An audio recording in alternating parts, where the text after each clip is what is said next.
नमस्कार, बहुत स्वागत है आपका स्वदेश न्यूज में। मैं हूं आपके साथ अंशुल शर्मा और आप देख रहे हैं चीन की हठधर्मिता। जी हां, चीनी एयरफोर्स के तकरीबन 28 विमान ताइवान के एयर डिफेंस आइडेंटिफिकेशन जोन में घुस आए हैं और ताइवान के रक्षा मंत्रालय ने बताया कि चीन ने देश में 28 लड़ाकू विमान भेजे हैं। मंगलवार को अब तक सबसे ज्यादा संख्या में एक ही दिन में ऐसे विमान चीन ने भेजे हैं और मंत्रालय ने बताया कि पिछले साल से पेइचिंग के लड़ाकू विमान हर दिन देश की तरफ से उड़ान भर रहे हैं, लेकिन कल सबसे अधिक विमानों ने उड़ान भरी है। तो आपको बता दें कि इस मुद्दे पर अभी तक बीजिंग की तरफ से कोई भी टिप्पणी नहीं आई है। ये ऐसे समय पर हुआ है जब हाल ही में G7 देशों ने ताइवान के मुद्दे पर चीन को निशाने पर लिया। G7 देशों ने एक संयुक्त बयान जारी किया है कि ताइवान जल डमरू मध्य मुद्दे को शांतिपूर्वक तरीके से सुलझाने का आह्वान कर रहा है। तो उधर 2 दिन पहले अमेरिका ने भी चीन से ताइवान के खिलाफ दबाव खत्म करने का आह्वान किया था और जल डमरू मध्य समस्या का शांतिपूर्ण तरीके से समाधान करने को कहा था। तो इस पर अधिक चर्चा हमारे साथ जो करेंगे वो हम उनको ले लेते हैं। वो हमारे साथ wing commander doctor Prafull Bakshi हमारे साथ यहाँ पर जुड़ गए हैं। प्रफुल्ल जी, बहुत स्वागत है आपका स्वदेश न्यूज में। और जिस तरीके से आज चीन की जो फिर एक हठधर्मिता यहाँ पर देखने को मिली है, 28 लड़ाकू विमान ताइवान में भेजे गए हैं, क्या ये सब करके क्या साबित करना चाहता है चीन? देखिए, ऐसा है, चीन ये अभी नहीं से स्टार्ट किया है। चीन बहुत पहले से स्टार्ट कर चुका है और अभी पिछले 10 दिन पहले 16 जहाज ट्रांसपोर्ट एयरक्राफ्ट ने वायलेट किया था। अब 28 फाइटर एंड बॉम्बर्स ने वायलेट किया है। उससे पहले कई बार कर चुका है और कई बार चीन ऐसी हरकत करता रहा है। जब अमेरिकन एयरफोर्स बहुत पास आ गई थी वहां पे, यहाँ पे जहाजों के बीच में टकराव भी हो चुका है। वह कहने का मतलब है कि चीन ये कार्रवाई करता है, जापान पे करता है, उनका एयर डिफेंस को टेस्ट करने के लिए ताइवान पे करता है। पर अभी जो हालत है वो ये है कि G7 की मीटिंग हो रही है। G7 की मीटिंग में क्वाड का भी डिस्कशन होगा, भारत की प्रतिक्रिया देखी जाएगी, बाकी कंट्रीज की प्रतिक्रिया देखी जाएगी और ये भी सुझाव हो रहा है कि इस क्वाड में और कंट्रीज का भी सम्मिश्रण हो। तो इन सबको मद्देनजर रखते हुए चीन जो है इस समय अपनी टेस्ट कर रहा है कि दुनिया का रिएक्शन क्या होगा। पर चीन कोई ऐसा हरकत भी नहीं करेगा क्योंकि जुलाई 1 को कम्युनिस्ट पार्टी का 100वां सालगिरह है और वो ऐसी चीज नहीं चाहता। अगर डायरेक्ट फाइटिंग हो जाती है तो हजारों की तादाद में चीनी सैनिक भी मारे जाएंगे। बिल्कुल के टाइम पे वो नहीं चाहते कि उनको इतना सैनिक हलाक हो, लड़ाई बहुत बढ़ जाएगी और फिर जुलाई 1 तक नहीं खत्म होगी। मतलब ये है, जिस मुद्दे को उठाकर ग्रीपिंग ये सभी सालगिरह मना रहा है तो सब फेल हो जाएगा। तो इसीलिए चीन इस समय धमकाने की कोशिश कर रहा है, पर चीन इस समय खार खाए बैठा है क्योंकि जो G7 की जो मीटिंग हो रही है और वो G20 का उसमें सबमिशन भी होगा, वर्ल्ड ओपिनियन उसमें आएगी। तो एक किस्म से जो चीन कहता था कि आप एक साउथ चाइना सी में नेटो बनाने की कोशिश कर रहे हैं, एंटी चाइना नेटो, ये उस चीज को लेकर बड़ा नाराज है। तो ये अपनी नाराजगी जाहिर करने की वो कोशिश कर रहा है, धमकाने की कोशिश कर रहा है क्योंकि अभी एक एयरक्राफ्ट कैरियर अमेरिका का अब आ रहा है और इसी इलाके में पहुंच जाएगा। उसको मद्देनजर रखते हुए चीन भी देख रहा है कि अगर एयरक्राफ्ट कैरियर आता है तो फिर और उसको किस तरीके से उसकी स्टैंडिंग क्या रहेगी। ये सब चीजों को देखकर चीन ने अपनी मसल दिखानी शुरू करी है या हरकत दिखानी शुरू करी है। बिल्कुल विंग कमांडर सर, चीन जिस तरीके की हरकत यहाँ पर कर रहा है, ताइवान भी लगातार यहाँ पर रक्षा मंत्रालय जो है वो भी कई तरीके की बातें कर रहे हैं, चर्चा को आगे बढ़ाएं। लेकिन एक सवाल यहाँ पर मैं स्पष्ट आपसे जानना चाह रही थी कि जिस तरीके से चीन और ताइवान जो है जो इस तरीके की हरकत यहाँ पर कर रहा है, तो चीन और ताइवान के संबंध किस तरीके से रहे हैं? क्या पहले दोनों दोस्त थे और उसके बाद अब जो संबंध है उनके खराब हो गए? मतलब किस तरीके के संबंध उन दोनों के बीच रहे हैं? चीन और ताइवान के कभी संबंध दोस्ती के थे ही नहीं। वो कभी, हाँ, वो दूसरी बात है, थोड़ा शांतिपूर्ण वातावरण जरूर रहा होगा पर दोस्ती उनकी कभी नहीं थी। हालांकि आदान प्रदान होता है, सोशल आदान प्रदान चलता है, पर पॉलिटिकली वो जो ताइवान है वो उनकी आइडेंटिटी के खिलाफ है। वो टोटली 180 डिग्री ऑपोजिट है। ताइवान डेमोक्रेटिक है, चाइना कम्युनिस्ट है। चाइना और उसकी आइडियोलॉजी टोटली फर्क है। हालांकि दोनों उनके रिश्ते हैं, एक ही लोग हैं। ये तो सिर्फ पॉलिटिकल ओपिनियन ने उनको अलग किया हुआ है। तो इस चीज को लेकर और जो माओ से तुमने आज से 100 साल पहले जो अभियान चलाया था उसके टोटल खिलाफ है। तो इसलिए इनकी कभी दोस्ती नहीं रही है। पर अब जो है चाइना जो चाहता है कि ताइवान को वन मेनलैंड में बनाए, तो इसलिए one country one China policy को अपनाना चाहता है और चाहता है दुनिया मान जाए कि ताइवान उसका एक अभिन्न अंग है। अमेरिका नहीं चाहता, क्योंकि अमेरिका या ताइवान अमेरिका की गोद में चाइना की गोद में चला जाता है तो अब पूरा का पूरा अमेरिका के जो टेरिटरी तक खुला हो जाएगा। ये अभी तो एक बीच में बफर बना हुआ है चाइना और अमेरिका के बीच में, तो टोटल पैसिफिक को लेकर बिल्कुल जो कि अमेरिका के शोर तक चीन का सामना करने वाला कोई नहीं रहेगा। तो ये अमेरिका नहीं चाहता, इसीलिए अमेरिका चाहता है ताइवान की आइडेंटिटी बनी रहे, ताइवान डेमोक्रेटिक रहे, और इसीलिए वो अब क्वाड को उठाएगा। क्वाड में भारत है और भारत की रिएक्शन देखी जाएगी। ये भी देखा जाएगा कि क्या भारत चाहता है अगर वो चीन हमला करता है या कोई इसी तरीके से इस एनिवर्सरी के बाद वो चीन कोई ऐसी हरकत करता है, क्योंकि अभी एक कैरियर आया, अभी चीज शुरू हुई है, ये हफ्ते में खत्म नहीं हो जाएगी, अभी 2-3 महीने चलेगी। चीन रवैया क्या अपनाता है उसमें भारत की रिएक्शन देखी जाएगी। क्या चीन अपना जो एक्टिविटी लद्दाख में इंक्रीज कर देगा? क्या भारत इस लड़ाई को ज्वाइन करेगा? अगर ज्वाइन हो जाती है, क्वाड बीच में आता है, ये सारी की सारी चीजें देखने की हैं, क्योंकि एनिवर्सरी तो एक हफ्ते की एक जलसा होगा, वो खत्म हो जाएगा। फिर उसके बाद जो है जो अजीब सिंह जिसने अपनी को कंसोलिडेट किया है अपनी पोजीशन को, उसका फिर इम्तिहान शुरू होगा कि भैया अब क्या करते हो आप। तो इसी चीज को मद्देनजर रखते हुए अभी भारत को भी देखना है कि G7 में वो अपने कैसे आंसर्स देता है। G7 में क्या उसके क्वेश्चन रेज होगा।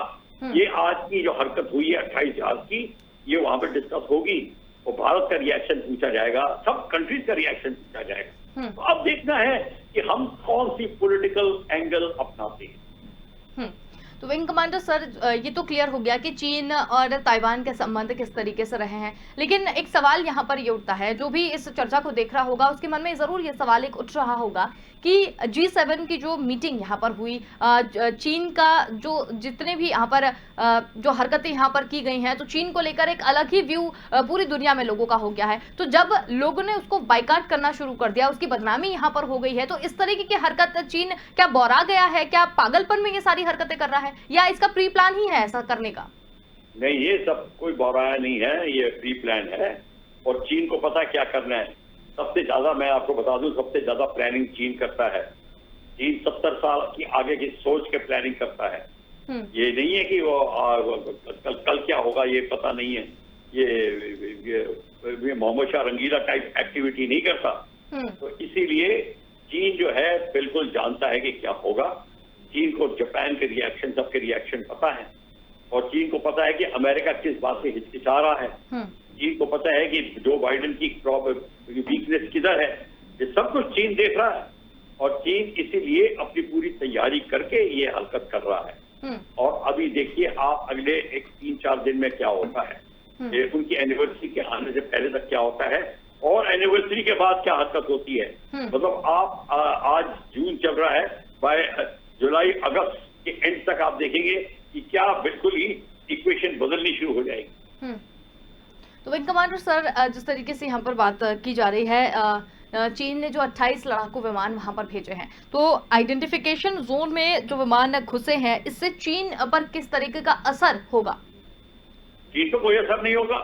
असर करने का मतलब यह है, आपने एयर डिफेंस आइडेंटिफिकेशन जोन बनाया है, आपके जोन में मैं घुस रहा हूं, मेरे पे असर तब होगा जब आप कुछ कार्रवाई करेंगे। अगर आप ताइवान ने कोई कार्रवाई करी नहीं तो वो वापस आराम से चले भी गए, तब लैंड कर गए। ये तो 45 मिनट का चक्कर था, वो आए और चले गए। आपने इंटरसेप्ट नहीं किया। हाँ, आपने अपने जहाज स्क्रैम्बल किए, वो आ गए होंगे, उनके 300 गज 400 गज इधर उधर आए हुए होंगे और चले गए वापस। ये तो 2 मिनटों के बाद खत्म हो जाती है, वो खत्म हो गई। एक्शन कोई नहीं लिया गया। ये चीन देखना चाहता था, कोई एक्शन नहीं लिया जाएगा। शायद इसके बाद इससे और बड़ी हरकत करे। ये भी देखने वाली बात है। और चाइना वो देख रहा है, अमेरिका अपना एयरक्राफ्ट कैरियर भेज रहा है, क्या क्वाड की तैयारी होगी, क्या क्वाड की कंट्रीज कोई एक्सरसाइज मालाबार स्टार्ट करेंगे, नहीं करेंगे, अब ये देखने की बात है। तो ये मामला जो है, जब डिप्लोमेटिक और मिलिट्री अफेयर का मिश्रण होता है तो फिर बात काफी देर तक ये खेल चलता है। ये खेल ये अभी खेल चलेगा, अभी सबके रिएक्शन देखे जाएंगे, अपने अंदर के रिएक्शन देखे जाएंगे। भारत के अंदर आपके गवर्नमेंट से पूछा जाएगा और आपके ही ऑपोजिशन अभी पूछेगी गवर्नमेंट से, तुम्हारा रिएक्शन क्या होगा। अगर रिएक्शन ये हुआ तो कहेंगे वो क्यों नहीं, वो हुआ तो कहेंगे ये क्यों नहीं। ये सारा खेल हिंदुस्तान में भी चलेगा और जगह भी चलेगा। डेमोक्रेटिक कंट्रीज का एक्शन अलग होता है, मिलिट्री कंट्रीज का एक्शन अलग होता है, ये सारा देखा जाएगा। बिल्कुल। तो विंग कमांडर सर, जिस तरीके से देखा जा रहा है कि अभी तक का जो आप ही से अभी जो चर्चा में बात सामने आई कि वो आए और चले गए, अगर इस बीच ताइवान कार्रवाई करता या जवाबी जो चीज हो सकती थी तो उस समय फिर क्या माहौल बनता? ताइवान कार्रवाई करता, अटैक करता तो चीन को अपनी फिर फेस सेविंग करनी पड़ती। चीन बिना अटैक किए तो नहीं जाता, फिर चीन अटैक करता, लिमिटेड करता, जैसे भी है, पर उस तरीके के अटैक करता कि ताइवान एक से सबक सीख जाए पर उसको आगे नहीं बढ़ाता बस। क्योंकि चीन अभी अपने आने वाला जो जलसा है 1 तारीख का, उसके ऊपर दखलंदाजी नहीं करना चाहता, उसके अंदर बड़ी तैयारी की हुई है, उसको बिगाड़ना नहीं चाहता। पर चीन को ये गेम चलना था, क्योंकि ये भी दिखाना है उसको कि मैं क्या कर रहा हूँ।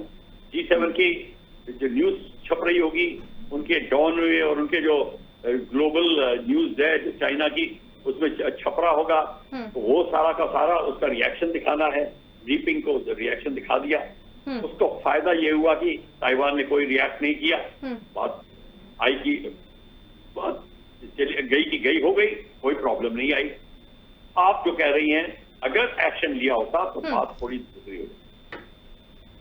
बिल्कुल। तो विंग कमांडर सर, ताइवान की अगर बात करें तो उसने हाल ही के महीनों में द्वीप के पास जो चीन की वायुसेना द्वारा जो दोहराए गए मिशन की यहाँ पर बात की जा रही है, उसकी शिकायत की थी, जो कि ताइवान और नियंत्रित जो द्वीप समूह है इसके आसपास वायु रक्षा के क्षेत्र हैं, वहां पर जो पश्चिमी भाग इसका केंद्रित है। तो यहाँ पर किस तरीके की बात ये की जा रही है, ये थोड़ा सा आप स्पष्ट करेंगे? आपका क्वेश्चन समझ नहीं आया, क्या पूछ कह रहे हैं? बिल्कुल, मैं ये जानना चाह रही थी आपसे कि जो चीन की जो वायुसेना द्वारा जो मिशन यहाँ पर लगातार दोहराए गए हैं, क्योंकि ऐसा पहली बार नहीं हुआ है ताइवान के साथ में, उसकी शिकायत उसने की थी ताइवान नियंत्रण जो द्वीप समूह के पास में है, तो इससे क्या स्पष्ट हो रहा है अपना? स्पष्ट ये है कि चीन जो है ताइवान की तैयारी को चेक कर रहा है, उसकी एयर डिफेंस को चेक कर रहा है और उसके रिएक्शन को चेक कर रहा है कि वो कितना सीरियस है। तो और उससे इन सॉटी से पता चल जाता है कि वो क्या करना चाहते हैं।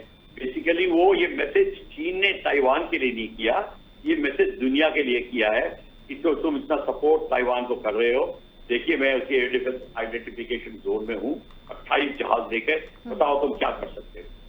बेसिकली ये एक चैलेंज थ्रो किया है उसने। तो बेसिकली इससे ज्यादा और कोई बात नहीं है। और जो उनके आइलैंड है उसके ऊपर जो फ्लाइंग करके चला गया है, और जो उसके इससे ज्यादा कोई और बात नहीं है, इसमें कोई चीज छुपी नहीं है। एब्सोल्युटली वेरी क्लियर है कि जो चाइना है उसने सबको एक किस्म से अपना चैलेंज और बताया है कि देखिए मैं ये कर सकता हूं और ये नहीं कर सकता, और उसके सिवाय मतलब उसने ये भी बता दिया है कि मैं लड़ने के लिए इतना तैयार नहीं हूं, मैं तुम्हारे को सबक सिखाने के लिए तैयार हूं। ये बताया उसने, मतलब है कि मैं लड़ाई नहीं चाहता, पर अगर तुम बाज नहीं आओगे तो ये कर सकता हूं। बेसिकली ये सिचुएशन है, ये सबक सिखाने की कोशिश कर रहा है। जो आइलैंड की बात कर रहे हो वो पार्थस आइलैंड्स हैं, वहां पे बड़ी तैयारी ताइवान ने की हुई है। उस आइलैंड के ऊपर बेसिकली फ्लाइंग दिखाई है। तो मतलब साफ तौर पर जितनी बात अभी तक स्पष्ट हो पाई है वो ये है कि चीन लगातार जो उस तरीके की हरकत कर रहा है, चाहे भारत के साथ की जा रही हो, वो भी घुसपैठ यहाँ पर किया जा रहा है। अब ताइवान का एक मामला है, तो जिस तरीके से वो घुसपैठ कर रहा है और जिस तरीके मतलब एक वो अपना दबदबा जो है वो दिखाना चाहता है लोगों को। बिल्कुल, चाइना को ये अपना दबदबा ऐसे दिखाना है कि उसने अपनी जो पब्लिक रिलेशन एक्सरसाइज शुरू की हुई है, अब आज सारी टेलीविजन में उसके 28 जहाज दिखाए जाएंगे और उधर अमेरिकन रिएक्शन दिखाया जाएगा और क्वाड का वो सब दिखाया जाएगा। तो मतलब ये है कि जीपिंग जो है अपनी छवि को और तगड़ा बन दिखाने की कोशिश कर रहा है। पिछली बार 16 जहाज गए थे, अब 28 आए हैं। तो ये सारा का सारा जो सारी टेलीविजन दिखाएंगी इवनिंग न्यूज में, ये सारा का सारा जो है ये बेसिकली एक पब्लिक रिलेशन एक्सरसाइज है, अपने लोगों के लिए नहीं पर दुनिया के लोगों के लिए। ताइवान वाले देखेंगे और यहाँ तक कि अमेरिका में देखा जाएगा। अब अमेरिका में प्रेशर होगा बाइडेन के ऊपर, भाई देखो ये कर रहे हैं, तुम जा तो रहे हो, एयरक्राफ्ट कैरियर ले जा रहे हो, क्या करोगे? फिर ये पूछेंगे, फिर क्वाड क्या करेगा? क्वाड से पूछा जाएगा, भारत से पूछा जाएगा, ऑस्ट्रेलिया से पूछा जाएगा। तो ये सारी की सारी जो चेन रिएक्शन चाइना स्टार्ट करेगा, ये एक किस्म से उसने खलबली मचा दी है। अब सब एक दूसरे से क्वेश्चन करेंगे, तुम क्या करोगे? शेर तो आ गया आपके इलाके में, ठीक है, एक दो गाय उठा के ले गया, फिर क्या करोगे? ये सारी की सारी चीजें। बिल्कुल। तो विंग कमांडर सर, आपसे जानना चाहते हैं कि जिस तरीके से चीन जो है वो अपना दबदबा दिखा रहा है और पूरी दुनिया इस चीज को जान रही है कि चीन जो है वो किस तरीके से हरकतें कर रहा है, उसकी नापाक हरकतें भी पूरी दुनिया ने यहाँ पर देखी है, तो अब सारी कंट्रीज को मिलकर किस तरीके से चीन पर जो है वो देखना चाहिए, चीन को किस तरीके से सबक सिखाना चाहिए? देखिए, अभी ये देखना होगा कि चीन करता क्या है। सिर्फ एयर डिफेंस आइडेंटिफिकेशन जोन में आगे जाना कोई बड़ी बात नहीं है। वो तो गलती से हम भी घुस गए थे दुश्मन के ADIZ में, वो तो हो सकता है। और क्वेश्चन ये है कि चीन कुछ करेगा तब रिएक्शन होगा। चीन अगर कुछ नहीं किया और बात आई की वैसी की वैसी रह गई तो किसी का रिएक्शन नहीं होगा। रिएक्शन तो तब होगा जब चीन एक्ट करेगा, क्योंकि सबक सिखाने का मतलब ये है कि चीन कोई हरकत करे। और सबक क्या सिखाएंगे? हाँ, अगर आप आके साउथ चाइना सी में एक्सरसाइज करते हैं और चाइना के चारों तरफ एक्सरसाइज शुरू करते हैं, उसके ब्लॉकेट करते हैं, इस समय अगर आपने आइलैंड मलाक्का स्टेट पे ब्लॉकेट कर दिया, तब देखिए इनकी एनिवर्सरी धरी की धरी रह जाएगी। ये सबसे बड़ी चीज है कि अभी करना। अब इसको करने के लिए क्या आप में इतनी राजनीतिक इच्छा है, क्या पॉलिटिकल विल है कंट्रीज में? अमेरिका आ रहा है, ये क्या करेंगे? या तो अभी करके दिखाएं। 1 तारीख को इनकी एनिवर्सरी है और अभी स्प्रैटले आइलैंड को ब्लॉक करके देख लें, फिर देखो क्या होता है। ये सारी की सारी। हाँ जी, लेकिन अगर ये करेंगे तब ताइवान को पता चलेगा कि लोग मेरी तरफ हैं। अभी ताइवान को भी नहीं पता कि लोग मेरे साथ में कितना है। बिल्कुल, तो एक संशय की स्थिति अभी बनी हुई है ताइवान के लिए भी। हाँ बिल्कुल, फिर भी ताइवान वो भी नहीं, उसको भी नहीं पता कि मेरे साथ कौन कौन कितना है। जब तक जल्दी से जल्दी अब क्वाड का मिलिटराइजेशन नहीं होता, स्प्रैटले आइलैंड को रोका नहीं जाता, ताइवान को डिक्लेयर इंडिपेंडेंट कंट्री करो, तिब्बत को इंडिपेंडेंट कंट्री डिक्लेयर करो, तब चीन को दर्द होगा, उनकी एनिवर्सरी फेल हो जाएगी और ये गवर्नमेंट अपने आप गिर जाएगी। बिल्कुल। तो यहाँ पर जिस तरीके से ताइवान और चीन की बात की जा रही है, अच्छा, अभी जब G7 की एक मीटिंग यहाँ पर हुई थी, उसमें अमेरिका समेत लोकतंत्रों के साथ रणनीतिक संबंधों को बढ़ाकर चीनी आक्रामकता का मुकाबला भी किया गया था, ऐसा भी कहा जा रहा था। तो ताइवान ने क्या मुकाबला यहाँ पर किया था और किस तरीके से किया था? नहीं, मुकाबला नहीं किया था, डिस्कशन हुई थी। अब डिस्कशन में क्या है कि कैसे करेंगे, कोई उसका कोई हल नहीं निकला, कोई किसी ने कोई ठोस आंसर नहीं किया कि मिलिटराइजेशन ऑफ क्वाड होगा कि नहीं। आप कोई भी नहीं है, कोई पूछता नहीं है कि मिलिटराइजेशन कब होगी। ये इसके ऊपर समय लगेगा, इनको पता है समय लगेगा।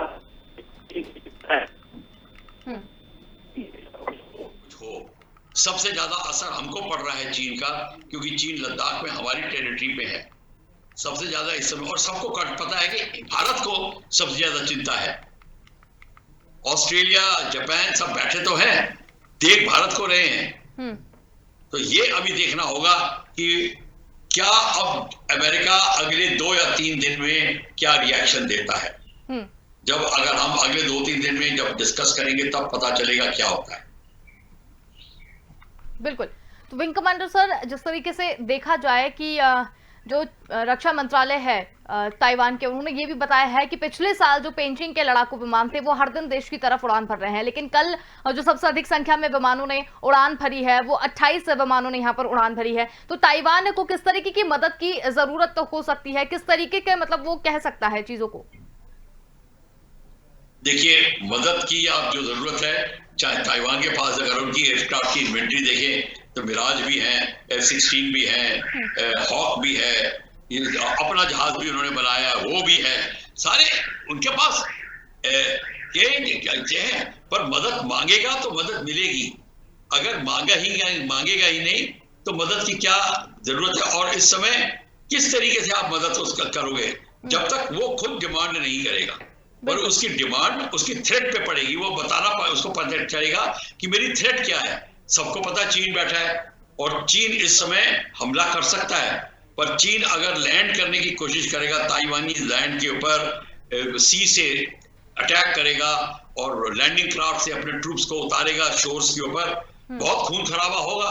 हालांकि वो जमीन कब्जा तो कर लेगा, पर हजारों की तादाद में उसके सैनिक मरेंगे, क्योंकि ताइवानीज भी अपने देश की रक्षा के लिए करेंगे, तो उसका पॉलिटिकल ऑब्जेक्ट खत्म हो जाएगा। फिर एक बार उसका पॉलिटिकल ऑब्जेक्टिव खत्म हुआ तो या तो जी अपनी गद्दी छोड़ेगा और लड़ाई खत्म हो जाएगी, नहीं तो बाकी कंट्रीज आएंगी, घुस जाएंगी उसके साथ। फिर अमेरिका को अब अमेरिका का टेस्ट होगा और क्वाड का टेस्ट होगा। अगर अमेरिका इस टेस्ट में फेल हो गया तो अमेरिका की गवर्नमेंट भी धुल जाएगी और सारा का सारा धरा रह जाएगा, साउथ चाइना सी चीन के हाथ में आ जाएगी और चीन बॉर्डर तक पहुंच जाएगा अमेरिका के, अक्रॉस पैसिफिक। तो ये जो चीज है, ये एक ऐसा कड़ा इम्तिहान होगा कि इसका जो नतीजा होगा वो बहुत डेंजरस होगा। अगर अमेरिका नहीं इंटरवीन करता तो ये सब कुछ होगा। बिल्कुल। तो विंग कमांडर सर, जब ये मामला सामने आया था और जब इसकी स्टडी हम लोग यहाँ पर कर रहे थे, तो यहाँ पर एक बात और निकल कर सामने आई थी कि एक बयान जारी किया गया था ताइवान की तरफ से कि जो जलडमरू मध्य मुद्दे को शांतिपूर्ण तरीके से सुलझाने का आह्वान किया था। तो ये मुद्दा क्या था, ये थोड़ा सा आप समझाने की कोशिश करें। देखिए, शांति से पूर्ण का मुद्दा तो तब ये होता है कि चीन को आप क्या बोलोगे कि देखिए आप ताइवान को अपनी कंट्री मानते हैं, ताइवान कहता है मैं इनका भाग नहीं हूं, ऐसी बात होगी। और क्या उसके लिए आप चाइना को इनवाइट करेंगे?